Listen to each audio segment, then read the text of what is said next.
Manalangin po kayo mga kapatid upang ang ating paghahain ay kalugdan ng Diyos amang makapangyarihan. Tanggapin nawa ng Panginoon itong paghahain sa iyong mga kamay sa kapurihan niya at karangalan sa ating kapakinabangan at sa buong sambayanan niyang banal.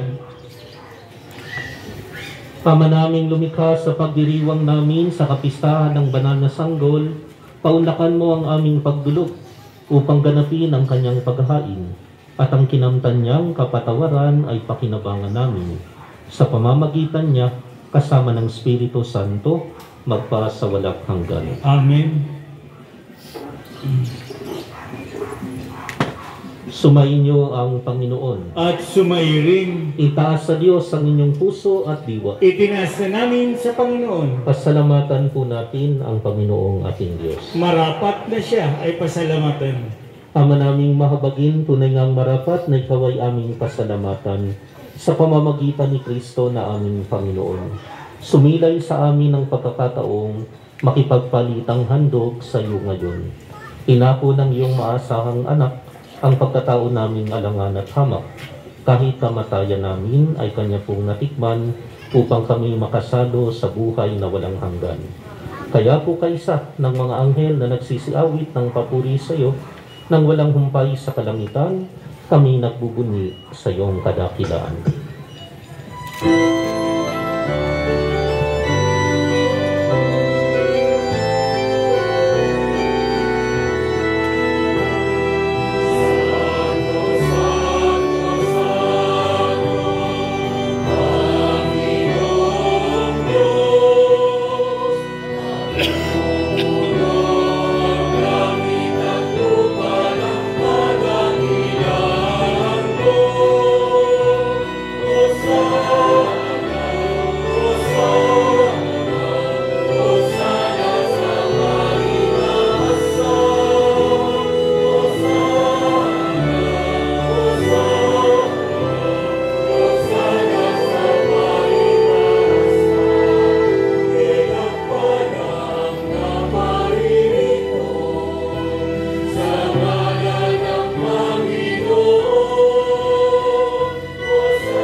Kung hindi man po, manatili po tayo nakatayo. Ama naming banal, ikaw ang bukal ng tanang kabanalan, kaya't sa pamamagitan ng iyong Espiritu, gawin mo pong banal ang kaloob na ito, upang para sa amin ay maging katawan at dugo ng aming Panginoong Hesu Kristo. Bago niya pinagtiisang kusang loob na maging handog, hinawakan niya ang tinapay, pinasalamatan kanya. Pinaghati-hati niya iyon, iniabot sa kanyang mga alagad at sinabi, "Tanggapin ninyong lahat ito at kanin. Ito ang aking katawan na ihahandog para sa inyo."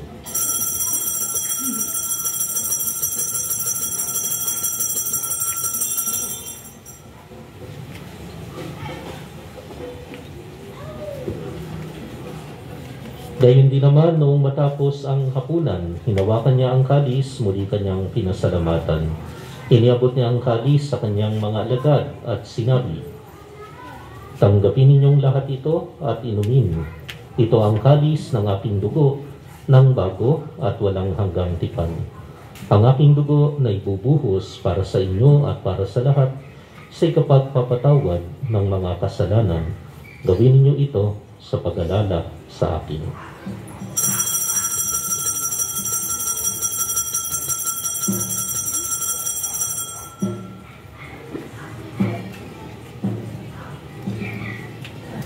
Pagbunyi natin ang misteryo ng pananampalataya.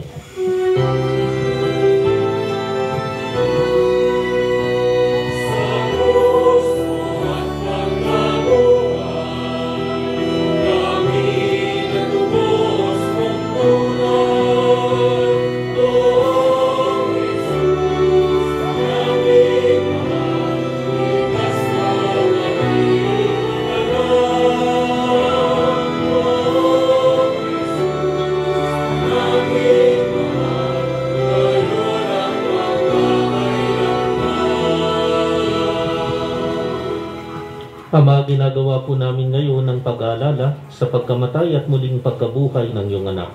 Kaya iniaalay namin sa iyo ang tinapay na nagbibigay buhay at ang kalis na nagkakaloob ng kaligtasan. Kami nagpapasalamat dahil kami yung minarapat na tumayo sa harap mo para maglingkod sa iyo. Sinasamo po namin kaming magsasalo-salo sa katawan at dugo ni Kristo ay mabuklod sa pagkakaisa sa pamamagitan ng Espiritu Santo. Ama, lingapin po ang iyong simbahang naganap sa buong daigdig. Puspusin mo kami sa pag-ibig.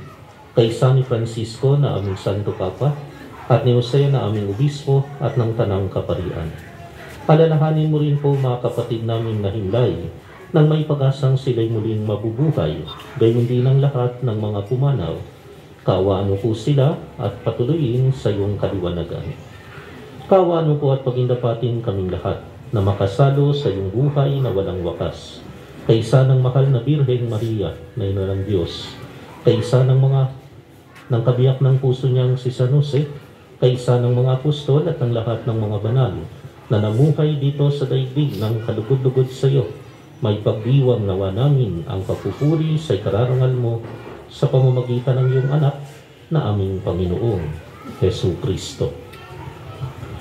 Sa pamamagitan ni Kristo, kasama niya at sa Kanya, ang lahat ng parangal at papuri ay sa iyo, Diyos Amang makapangyarihan, kasama ng Espiritu Santo, magpasawalang hanggan.